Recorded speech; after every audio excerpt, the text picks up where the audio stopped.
Genesis 8. The flood recedes. But God remembered Noah and all the wild animals and livestock with him in the boat. He sent a wind to blow across the earth, and the flood waters began to recede.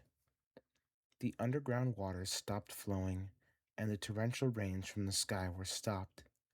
So the flood waters gradually receded from the earth. After 150 days, exactly 5 months from the time the flood began, the boat came to rest on top the mountains of Ararat. 2.5 months later, as the waters continued to go down, other mountains' peaks became visible. After another 40 days, Noah opened the window he had made in the boat and released a raven. The bird flew back and forth until the flood waters and earth had dried up. He also released a dove to see the water had receded, and it could find dry ground. But the dove could find no place to land because the water still covered the ground. So it returned to the boat, and Noah held out his hand and drew the dove back inside.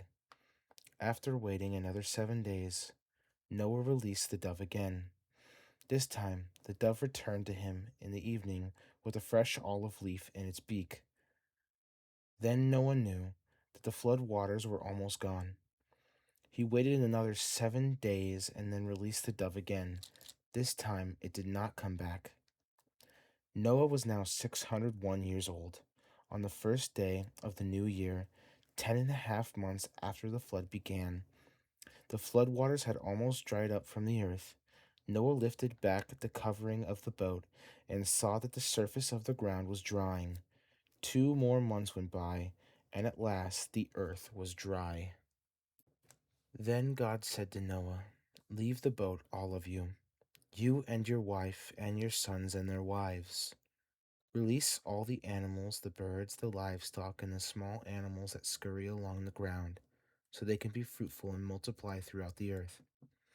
So Noah, his wife, and his sons and their wives left the boat, and all the large and small animals and birds came out of the boat, pair by pair.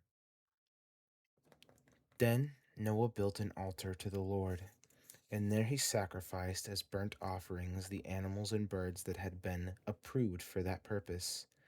And the Lord was pleased with the aroma of the sacrifice, and said to himself, "I will never again curse the ground because of the human race. Even though everything they think or imagine is bent toward evil from childhood, I will never again destroy all living things. As long as the earth remains, there will be planting and harvest, cold and heat, summer and winter, day and night."